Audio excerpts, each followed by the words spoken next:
welcome to Logical, the UAE's first and only regular legal podcast. I'm Sibelia. I'm here with our expert, managing partner of the Dubai-based legal firm HPL Yamalova and Pleska here in Dubai, Ludmila Yamalova.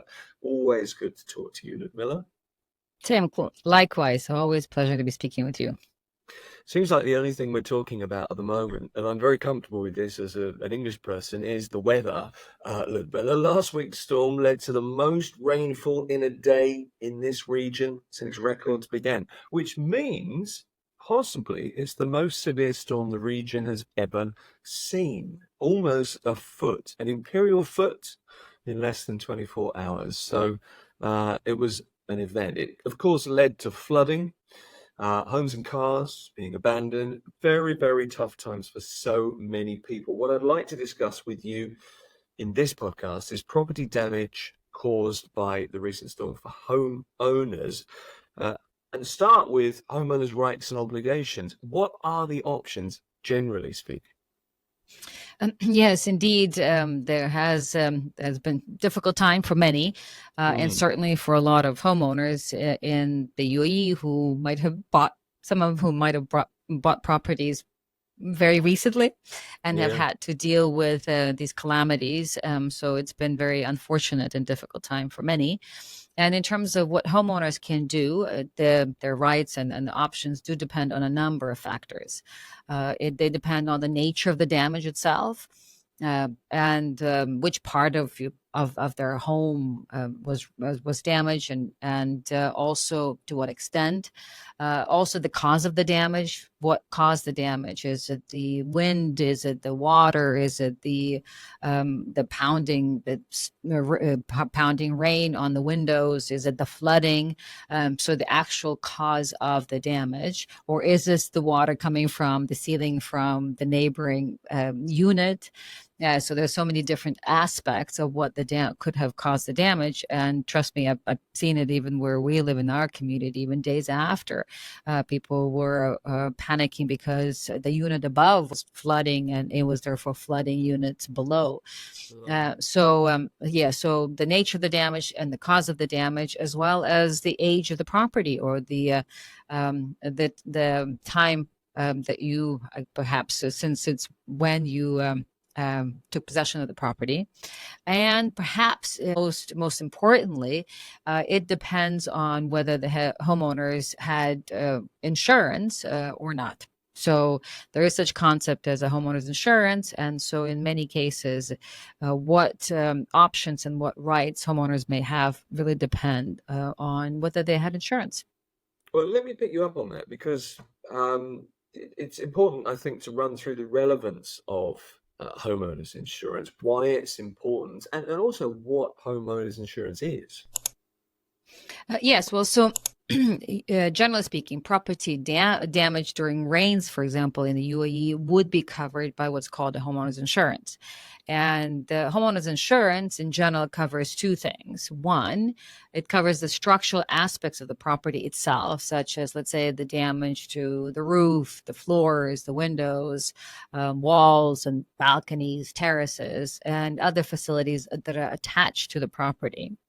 And then two, homeowners insurance in most cases also includes coverage for the damaged contents within the property, such as furniture, carpets, and any other assets inside the home. So contrary to, for example, content insurance for tenants, which only includes and covers their personal belongings, in most cases, homeowners insurance includes both the personal belongings of the owner as well as the property itself. So you don't necessarily, as a homeowner, you don't need to also take content insurance because your homeowner's insurance also covers your contents.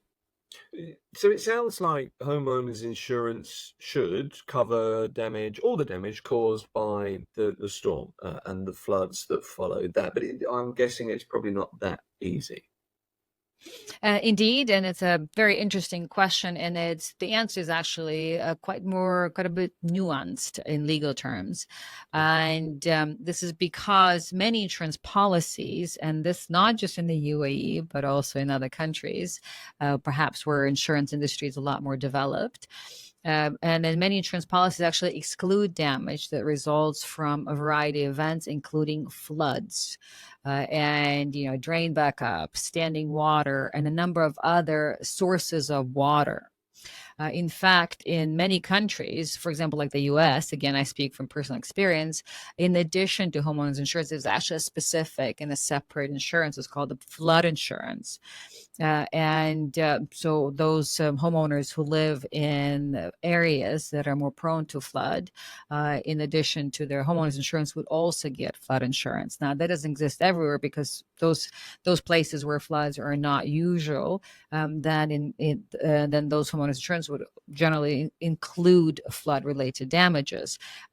So just like there is an additional insurance for earthquakes, for example. So in certain countries, that's kind of floods, generally speaking, can actually are often covered by additional insurance. In this case, those homeowners who do have insurance in the UAE, they should review their policies closely. And understand whether floods might be excluded. And just in general, what is included and excluded in their policies. And that's because the extent and the nature of the coverage very much depends on the specific policy. So if your policy doesn't mention anything, does not have a specific exclusion for flood, then it's safe to assume that floods will be covered. But if it excludes floods, then we'll go back to what we discussed earlier.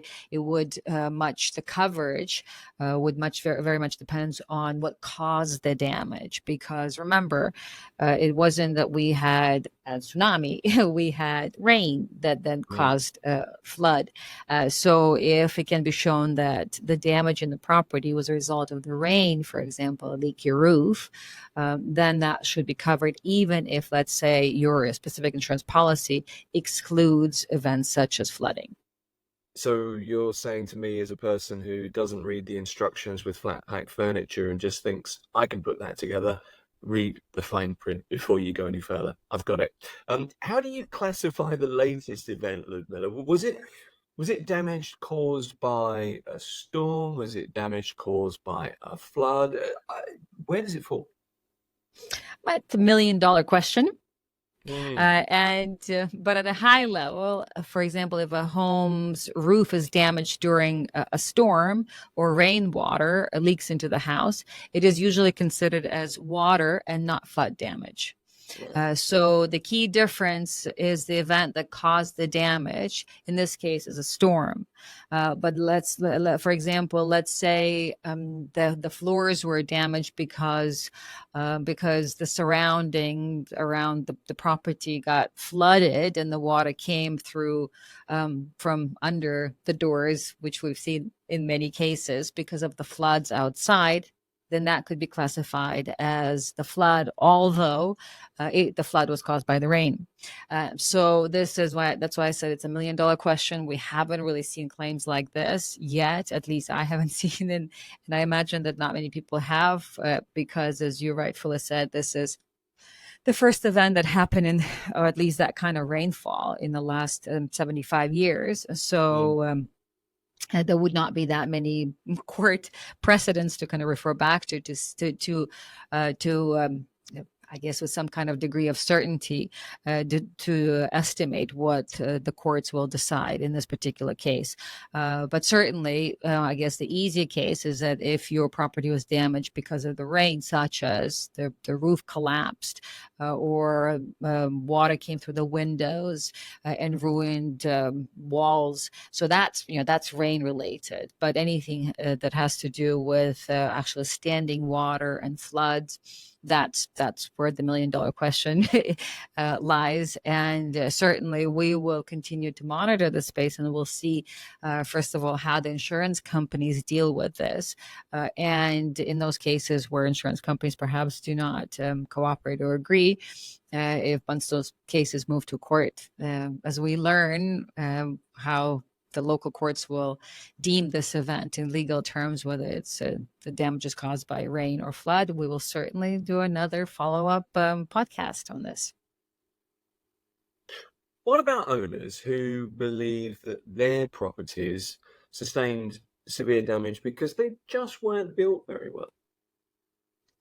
Yes, and there are many of those owners and many of those incidents, and we have even already seen a number of specific cases where clients have come to us since then, asking these very questions in properties that are rather not just new, they could even be like brand new within even a year of construction, properties that are deemed to be luxury properties, also properties that are they're located in buildings and communities which otherwise seem kind of impenetrable, and yet when the rain came, very to a lot of these owners, very sort of simple things kind of gave way.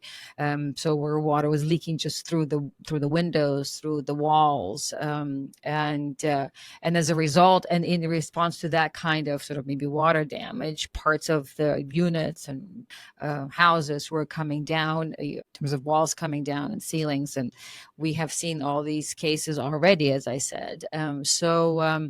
It then in many cases, owners, perhaps reasonably so, want to blame the builder or the developer for the properties because in their minds, if a property, especially if it's a luxury property that was just built a few months ago, or at least a few years ago, should not have experienced this kind of damage. So in those cases, owners of properties in the UAE do have a legal right against the developers for any kind of construction defects to their properties. And so in these cases, then they may be able to file a case, well, first of all, request for a developer to come and remedy the defect, or certainly file a case against the developers to request them to conduct the repairs. What's a construction defect? How would you define that?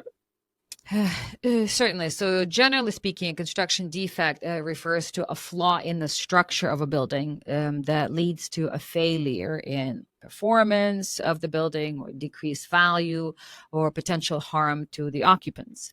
And some specific examples of, let's say, structural issues could include water intrusion, which certainly we've seen the case here, faulty electrical wiring, inadequate insulation, which, by the way, is also supposedly one of the major issues that so many homeowners here have with their newly constructed homes, and improper drainage is another example. How does the UAE treat construction defects claims? How does the law treat claims? Are they covered? In fact, they are. So the UAE laws do have a very specific provision for construction defects, and it's covered by the UAE Civil Transactions Law, which is law number 5 of 1985. And it's the federal law, which means that it applies to all of the UAE, all of the Emirates equally. And there's a specific article, which is Article 880.3, that specifically covers construction defects and owners' right against developers or contractors that were responsible for building and handing over the property for any kind of construction defects. So yes, legally wise, legislation wise, yes, there's a specific provision in the UAE law that provides for construction defects. And can you bring a case against a developer at any point? So that's it's similar to how construction defects claimed are, I guess, argued and drafted in other jurisdictions. There's a statute of limitation. So the statute of limitation is 10 years. Which means that if your building is older than 10 years, then you will no longer be able to bring a case against a developer for construction defect. And that's because the building is older than 10 years, and that has to be 10 years from the handover of the property. So for example, and it doesn't, by the way, it doesn't matter that you bought that property from someone other than the developer. So you could be a fourth owner, for example, from the time the property was handed over. So your claim is not against the previous owner, but against the developer who built. So as long as it has not been more than 10 years from the time that the developer handed over to the property on the market, you do have a claim against the developer for construction defect. So that's one, what's called statute of limitation, 10 years. There's another statute of limitation, however, and that one is a shorter one, and that's 3 years. And that's a 3-year statute of limitation for a claim for compensation so it cannot be more than 3 years after you've discovered the defect. So, for example, let's say you knew that you have a leaky window, right, or a leaky roof, and there is evidence of that because you might have written complaints to the developer and asking them to repair, or you might have had other kind of evidence that show that you knew that you had a leaky roof, and your property is still well within the 10-year statute of limitation. But with regards to the defect in the roof, it's already been 3 years that you've known about it, but you haven't done anything. You had not pursued the developer. In that case, actually, the statute of limitation would run after 3 years. And that's the idea here, is that since you already knew about the defect, you should have already taken measures against it. And this is why you have the, generally speaking, construction defect statute of limitation is 10 years, because in many cases you don't know. So there's a blatant defects and there's kind of hidden defects. So structural in the building, you may not know that the building is structural and defective until X number of years go by. And this is why there is this 10-year statute of limitation. Because a lot of the structural defects kind of manifest themselves later on as the building or property ages. But if you already knew about it, then the obligation is on you to repair and fix it within that period of time. And the idea behind statute of limitation is because for developers, you want to also give them some sort of finality, right? Because if you can come up to the developer in 20, 30 years, so the developer sort of cannot move on in terms of their own business plans and their own peace of mind, if you will. So that's the idea why you have statute of limitation, because it kind of it imposes a very clear period during which the developer remains responsible and obligated. But after that, the developers can now with certainty build their business on the basis that they're no longer responsible, for example, for these assets. I mean, I'm guessing that at the moment this is a particularly interesting point because we're going to see. I'm thinking we're going to see claims for construction defects multiply after this storm. How would you make such a claim?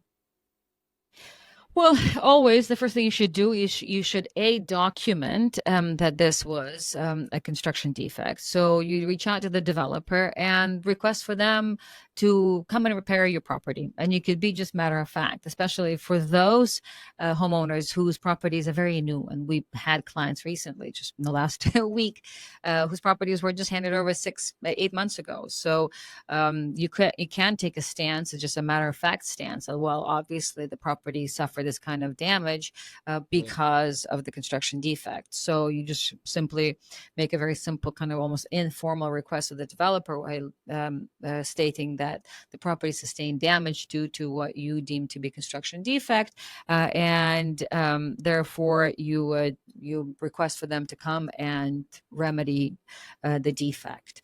There could also be a management company that you would reach out to them, because for a lot of the freehold properties in the UAE, there's always a management company that sort of overlooks the property, and often the management company has very close relationships with the developer, because that's also one of the questions we've already seen, is that clients ask, well, we don't know who the developer is, and especially in those cases where they bought it from someone else, from a reseller, so they don't have necessarily contact with the developer. But that's not a serious issue.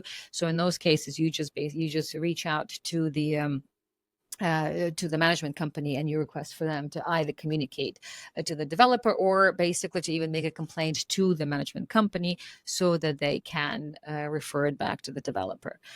So that's ultimately kind of an easiest way and the easiest approach. And I highly recommend that all those who find themselves in this situation and you believe that you have your property sustained damage because of a construction defect, send them the email. Start with an email and just send some sort of evidence to show that the extent of the damage and why you believe this is a construction defect. What kind of evidence do you need? Because you have to convince a developer that it was a construction defect. What evidence might do that? There's different types of evidence, but perhaps best to include the more rather than less. So one is just pictures, right? That means if you just see a ceiling come down in the picture or a video, I think that's kind of speaks for itself. Yeah. So as the saying goes, a picture is worth 1,000 words. So certainly you can attach those. That's very powerful and very effective evidence. It's pictures and videos. And especially if you're trying to appeal to a developer kind of in an informal way with the email, right? So if you just attach a photo or a video that clearly shows that the property was not well constructed, I think even kind of at an emotional and perhaps ethical level, developers may just not even argue and send their team to remedy the defect.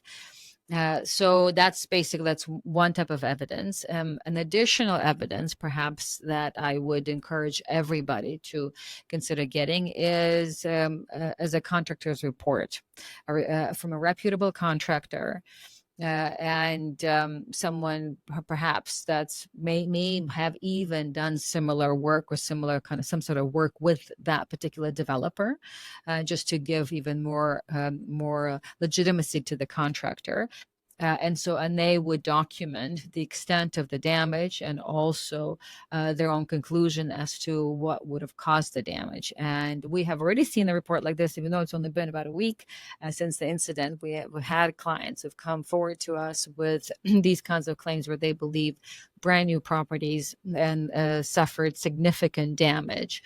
And they've already retained contractors that come and sort of documented the extent of the damage and what they believed caused the damage. And in these reports that we have already seen that contractors clearly state this as construction defects. So the damage was caused clearly due to poor construction. Okay, so you provide adequate evidence and a developer agrees to fix the problem. Who do they have to use? Can they use whoever they want to fix it? Can they make their own decision on what needs to be fixed and how to fix? How does that work? So obviously, developers, if they do agree to fix, they want to use their own contractors and they want to use their own methods of fixing and what they believe needs to be fixed and how. And once again, I speak from experience. We have seen a number of instances and claims where developers want to do a quick fix for obvious reasons, especially in cases like this where you have so many claims, and you can imagine they will have to spend significant resources to fix so many units. And if they agree to fix one, you can anticipate that all the other owners will also request to have their units fixed. So the expenses for the developers mount very quickly. So predictably, they will try to use kind of the cheapest, the quickest methods of repairing a particular issue.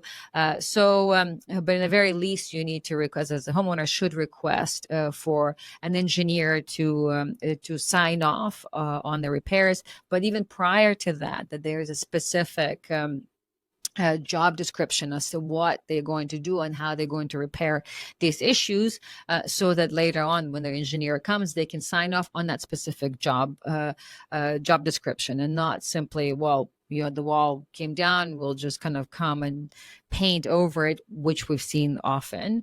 So in that way, you want a very specific mandate of how the developer plans to repair the defect, right?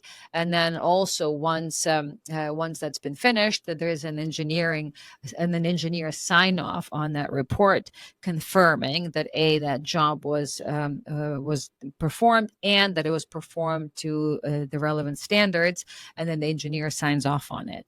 Once again, we've seen these kinds of cases where it's much easier for developers, management companies, contractors to come and just do a quick fix, and then clients said they objected to that kind of a quick fix, and they either requested to bring their own contractors, or in the very least to have an engineer sign off. And obviously when the engineer starts adding his or her signature to the report, it's a different kind of approach, and they're not going to just sign off on the quick and dirty, just repaint or paint over a crack in the ceiling or a wall.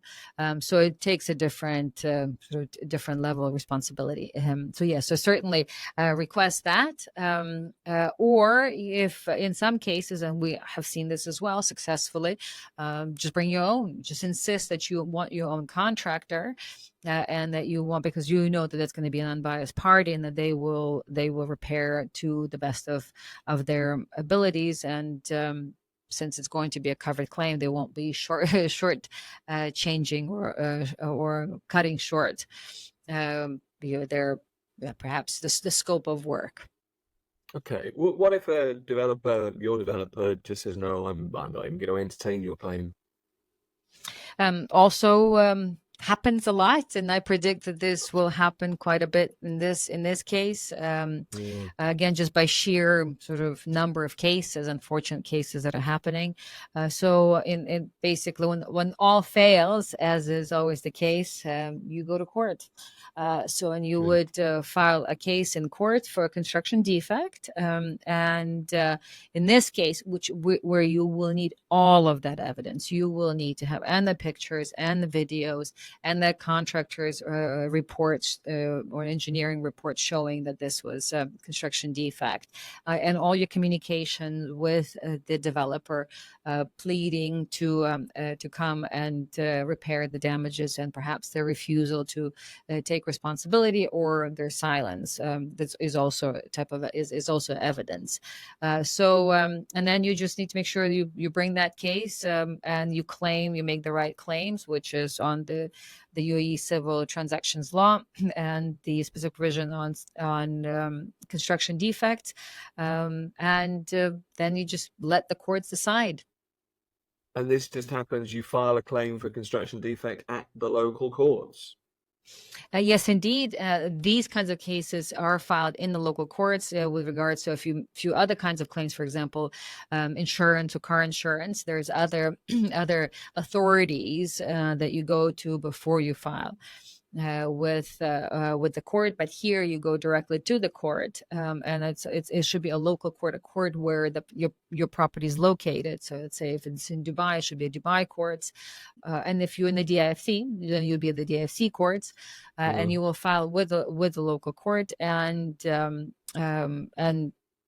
you make your claims as per the law, and reciting or relying on some of the earlier precedents. Could you cite any, I don't know, court cases on construction defects, and are there any successful cases to cite? Indeed, yes, there are a number of successful cases, and we have seen, and we've also done kind of a quick and dirty search since then. But yes, absolutely. So this is a very well established legal principle on construction defect. That is, I mean, the law, the UAE Civil Transactions Law number 5, it goes back to 1985. It's been amended a few times, but the construction defect provision hasn't really been amended. It's been more or less the same. So it's not a new law.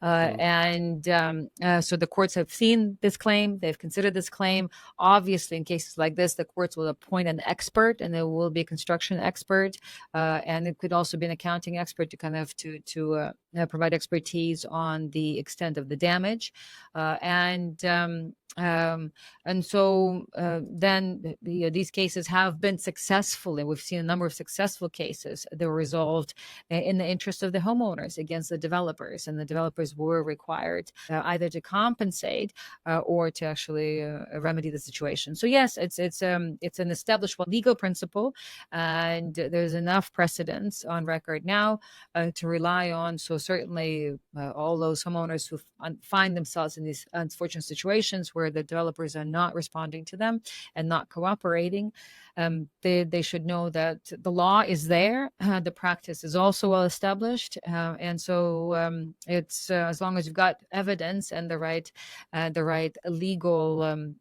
perhaps approach, citing the right laws, then this should not be something that they would fear, or that they would should be concerned, because the law does cover them in these kinds of circumstances. Can I ask you for an opinion, Ludmila? Dubai is not short of new builds, newly constructed big housing developments and complexes. What do you think is going to happen with the newer builds, constructions here in Dubai? Personally, I think there will be a number of developers, in particular more reputable developers, whose projects were recently handed over, who will just will accept it as at face value, and or in particular their responsibility to make the repairs, and who will do so on their own accord. We've already seen statements, for example, from the likes of Imar, that they would repair certain neighborhoods at their own cost. So we don't know the extent of what it is that they're going to repair, but certainly we've already seen statements from some of the developers. So I do anticipate that certain developers, in particular related to newer constructions, will just, so to speak, do the right thing and not wait for homeowners to bring court cases and to challenge them and threaten them, but rather respond to these simple requests that could be sent by email. And this is why I propose that should be the first step. It should be just kind of a matter of fact, because in certain circumstances, especially when there you have the new construction, and there have been some fairly evident, perhaps, examples of construction defects, and we've seen photos and pictures of these. So yeah, it's not in anyone's interest to argue something like that and certainly see it in public, being kind of aired out. So I would say I expect a number of developers will, so to speak, do the right thing and just fix it. And don't forget, also, developers should, at least theoretically, they also have insurance. And so a lot of these additional repairs will also be covered by their insurance. Plus they have access to all these contractors and builders and engineers that are in many cases their own staff. So it should not be a significant expense for them to, especially if they do things in bulk. There's some economies of scale that they can achieve. So that's my personal view, perhaps a little bit idealistic, but I'd like to be right. And then I think other developers perhaps will need a little more nudging, a little more convincing, and maybe a few sort of legal threats and legal notices, and little more sort of robust evidence before they respond positively. And then obviously there'll be all those developers who flat out refuse and or just ignore. And then in those cases, the only option would be to go to court. Final thoughts, Ludmila, in conclusion, any final words of wisdom? I'd say number one, homeowners insurance. Just like the cases with renters insurance, it's not common, although what we're talking about in most cases in Dubai, it's multi-million-dollar properties. Yeah. And yet homeowners insurance still to this day is not very common. In most cases, those homeowners who have homeowners insurance, a lot of these problems get resolved much, much, much easier and much faster, simply because they have homeowners insurance. Although there's still a risk of this natural disaster and force majeure, right? Especially if the damage may be deemed as caused by flooding, but again, depends on the insurance. But in the very least, this home insurance will cover a number of other things, such as damage to the personal belongings and even maybe alternative accommodation and so on and so forth. But yes, so number one, homeowners insurance, and then kind of even perhaps to preempt all that, or for all those who are considering to buy or will be handing or taking possession of the property soon, I highly recommend that they bring in inspectors, maybe unbiased, independent inspectors and contractors before they take handover, right? So they document the state of the property thoroughly before they purchase or before they take possession of the property. So in the U.S. we call them inspectors, like inspection reports. Once again, they're not very common. They are becoming more common than they used to be when I came here first and for many years after. They are becoming a little more common, but still not as common as, for example, in the U.S. there's not a common. They are basically a must in every transfer of property, a transaction. But here here, they're more still kind of an exception. But I would say that's a fairly affordable expense as well, just to hire a contractor, so you have a proper and a thorough inspection report, so that you know, because you might be able to discover some of these defects then, and then at that point, this is your leverage to get them fixed, especially if you're buying it direct from the developer. Or it may even may make you reconsider, or you may want to make your own decision and just invest and then redo and fix those properties on your own dime, just so that you avoid these kinds of greater problems in the future. I'd say, highly recommend all those new property owners, but maybe even now those who already own properties, get an inspector in, get a very thorough special report, so that you know, because information is power. That's logical. This time, weather. The rights, the options that we have as homeowners when dealing with property damage, such as the damage caused by the recent storm here in the UAE. As ever, thanks for listening, watching as well, if you're with us on YouTube. And thanks, as always, to our legal expert, financial partner at Yamalova. Pleasure in Dubai. Ludmila Yamalova, thank you. Thank you, Tim. Always delightful to be chatting with you. Find us at LY Law, social media. We're on TikTok, we're on LinkedIn, we're on Facebook, we're on Instagram. All the podcasts are free at lylawyers.com. For a legal question to be answered in an episode of Logical, or if you'd like to talk to a qualified UAE experience legal professional, click contact at lylawyers.com.